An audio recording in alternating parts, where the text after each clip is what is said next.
What's going on, agents? Biz here with another Division 2 build video. I know I should be covering the future of this game, and there will be plenty of time for that. I wanted to share a pretty interesting setup I came across, and I think you would have fun while we wait for 215 with this build. As always, if you've been here since this channel came out of the primordial pit it was summoned from, or this is your first time here, you are welcome here. This channel's nothing without you all having a good time, supporting, or even ripping apart my builds in the comments. All love, and I appreciate it more than you know. If you haven't already, though, today's a good day to hit the like and subscribe button and support this channel. While you contemplate that, let's strap up, crack an ice cold liquid death, and get down to it.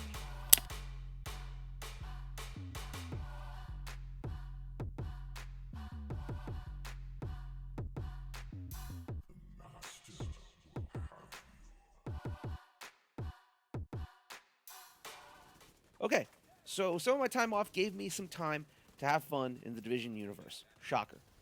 In doing so, I started to bend some of the gear set rules to my favor. See, gear sets, for the most part, fill a very niche player system. Want to be a healer? Great. Future Initiative comes loaded with skill cores. Want to do damage to multiple people on a big scale? Negotiator's Dilemma will mark everything your 6 red core build can muster. See, it was when I looked at Foundry Bulwark that my brain hatched kind of a neat idea. So for those of you who haven't gotten behind Foundry builds, well, you've probably never finished Iron Horse. Bad joke? I know, but stick with me. Foundry is typically billed as a tank build. You put a shield up and pray you have enough in the, well, tank to survive. But where does Foundry Bulwark derive its tankiness? For a long time, I thought it was in the blue cores. And while yes, that is part of it, it's not the sum. It's when we get to the 4-piece bonus that you really gain the power, like in most of these gear sets. Foundry Bulwark's 4-piece bonus, Makeshift Repairs, allows 20% or 10 in PvP of incoming damage to your shield or self to be regenerated over about 15 seconds. Combine that with the bonuses to 10% extra armor and 3% armor regen, and that is where your tank comes from. So let's say, for instance, you get hit with a minigun in PvE for a second, and that tears through your, 1.2 million armor. You're going to regen 240,000 of that over 15 seconds.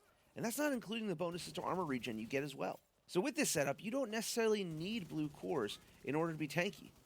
You just need 4 pieces and a little bit of patience behind cover. And that is what we set out to do. I'm going to get into this build I set up in just a second. But before I do, man, I want to thank everyone who pops in the comments and has joined me in the adventures to make these builds. It's awesome to share some tips and get better together. Thank you. Really, thank you from the bottom of my heart. It means a lot, man. It means more than you know that you guys come through and share your time here. Much love. Okay, sentimental ran over. Let's get to this build. Again, bear with me as this is a bit of a work in progress, but it has been a lot of fun, and I just wanted to share it with you guys. To start, we set this up on a demolitionist specialization. Really, there's a lot of freedom here for which specialization you could do. You could do the gunner for armor on kill. You could do the firewall for the striker shield, but I'm a creature of habit. What can I say? Overall, this is a 4 red, 2 blue core with a near 60-40 split in red and blue attributes. We landed a combo of crit damage and armor regen to make this a true tank DPS hybrid. Kicking the weapons off, we have a Carbine 7 with Measured and a Lady Death.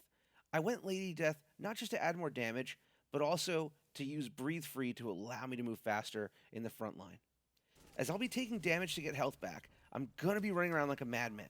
And well, Breathe Free with its 20% movement speed on kill, it helps. Moving into the chest, we equipped a Grupo Sombra for extra crit damage.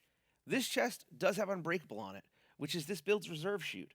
Essentially, with Unbreakable, you have close to 2.4 million armor to play with, or about 1.8 million or so in PvP. Not a bad deal, and this has got me out of some serious champs. Rounding out the backpack, we throw in a Fenris with Companion. Again, from the last video, this backpack has come in handy, especially when fighting in a pack, or just having a Seeker Mine at your feet. Speaking of Seeker Mines, we do use the Explosive Seeker again to help keep Companion going and to stagger whatever's in front of us. Also, in the other skill slot, we put a Crusader Shield. This might be the last shield build I put up. Shoot. TU-15, you've destroyed the shields.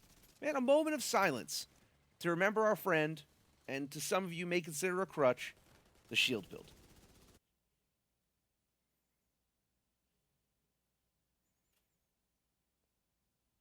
Okay, moving on. Overall, this build is a good time, especially when you take damage and gain a whole lot of it back. Feels like Wolverine almost, only without the yellow spandex or Hugh Jackman's mutton chops, I guess. I don't know. We also still land at respectable crit numbers and 25k armor regen on top of makeshift repairs. Love that. Either way, that's going to wrap things up for us today. Short video, I know, but thank you for sticking around and checking out this corner of YouTube. If you need help farming, I'm around most weekends, so link up in the comments below. Man, let's get better together. I'll catch you all out there. Biz out.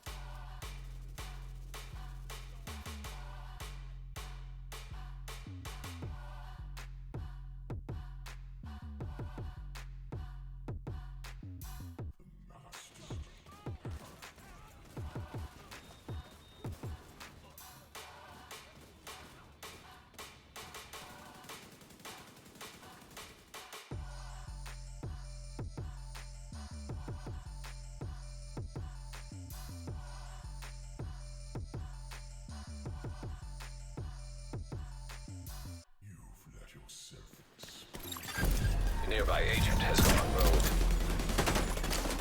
Rogue agent nearby. Rogue agent neutralized nearby.